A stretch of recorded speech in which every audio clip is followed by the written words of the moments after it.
हाथ जोड़ी कहतानी भूली हन बतिया विश्वास बाहो। हाथ जोड़ी कहतानी भूली हन बतिया विश्वास बाहो। कके सपोर्ट वोट दीह जिताई है आस बाहो।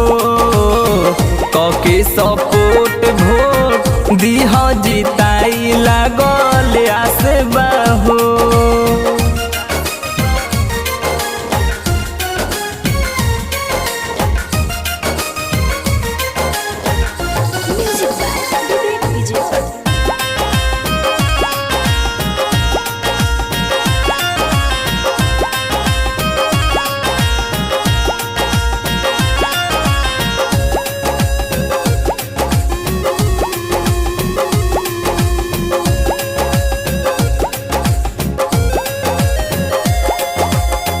गाँव नगर गली गली चम चम चमकी कावर पंचायत से जी ताई दो नयबकी।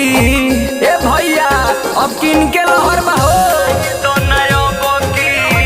सब केहू खुश रही आई अब बहार हो। भैया विजेंद्र हवे साचा ईमानदार हो। होई ना शासन मिली राशन की राशन बनी आवास नु हो।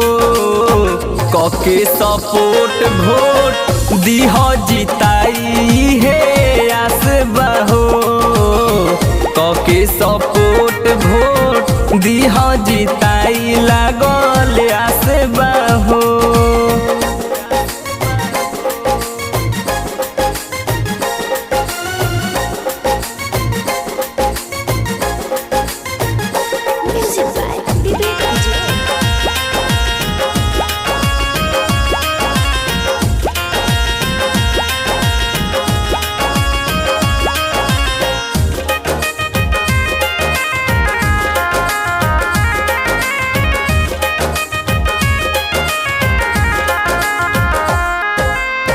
पिछड़ा गरीबवन के हवे सहारा।